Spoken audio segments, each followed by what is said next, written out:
আসসালামু আলাইকুম। আমি সিলেট শ্রীনগর উপপরিষদের আমি একজন সিলেট সম্পাদক এবং সিলেট মহানগর সমন্বয় কমিটির আমি সম্পাদক। কিন্তু আমার সন্ধ্যার আগে আমাকে হঠাৎ একটা নিউজ আসছে যে আমাদের বিভাগীয় নেতৃবৃন্দর বিরুদ্ধে মিথ্যা মামলা দেওয়া হয়েছে। তা আজকে এই মিথ্যা মামলার খবর পাওয়ার সাথেই যত এই 707-এর পাগল শ্রমিকেরা তারা সব উত্তেজিত হয়ে গেছে, তাদেরকে আমরা বন্ধ করছি করে এবং কর্মসূচি নিচ্ছি যে আমাদের নেতা জনাব জাকারিয়া আহমেদ সহ দিলুভাই সহ মইনুল ভাই সহ এই বিভাগীয় নেতৃবৃন্দর এই মিথ্যা মামলা যতক্ষণ পর্যন্ত প্রত্যাহার না হয়েছে এতক্ষণ পর্যন্ত এই রাজপথে আমরা থেকে আন্দোলন সংগ্রাম চালিয়ে যাব এবং এই নেতাদের এই মিথ্যা মামলা হয়রানি মামলা প্রত্যাহারের দাবিতে এবং সিলেট মেট্রোপলিটন পুলিশ কমিশনারের তার প্রত্যাহারের দাবি আমরা জানাচ্ছি। আমাদেরকে বাধ্য করা হয় এই রাজপথে নামানোর জন্য, আমাদের প্রশাসনের আমাদেরকে বাধ্য করে এই রাজপথে নামানোর জন্য।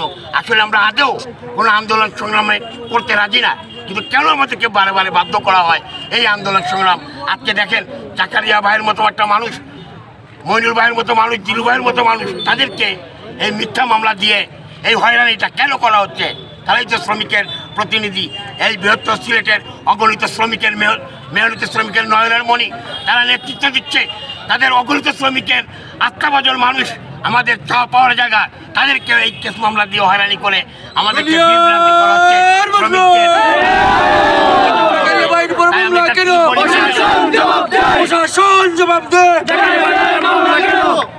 আমি এটা তীব্র নিন্দা জানাই। পাশাপাশি যেই মিথ্যা মামলাগুলো দেওয়া হয়েছে এই মামলাগুলো প্রত্যাহারের দাবি জানাচ্ছি এবং মেট্রোপলিটন পুলিশ কমিশনার তারও প্রত্যাহারের দাবি জানাচ্ছি। আমরা কেন্দ্র থেকে আমরা ফোন দেওয়া হয়েছে সিলেট জেলা সড়ক পরিবহন শ্রমিক ঐক্য পরিষদে থাকি। হঠাৎ করে জানানো হয়েছে আমরা আসরের বাদে দক্ষিণ সুরমা থানায় এটা মামলা হয়েছে। আমাদের বিভাগীয় সভাপতি মইনুল ভাই এবং ওই যে আমাদের জেলার সিএনজির সভাপতি জাকারিয়া ভাই, ট্রাকের সভাপতি দিলু ভাই, আরও বিভিন্ন শ্রমিক নেতৃবৃন্দর বাস শ্রমিক, ট্রাক শ্রমিক, লেগুনা শ্রমিক নেতৃবৃন্দের উপর একটা মামলা দেওয়া হয়েছে দক্ষিণ সুরমা থানায়, ছিনতাই এবং চুরির মামলা। এটা একটা হাস্যকর মামলা। এইটার প্রতিবাদে তাৎক্ষণিক আমরা সিলেট জেলায় সব জায়গায় অবরোধ কর্মসূচি আহ্বান করা হয়েছে। সব জায়গায় রাস্তা ব্রেকেট দিয়া যতক্ষণ মামলা প্রত্যাহার না করা হয়েছে আমরা রাস্তা ব্রেকেট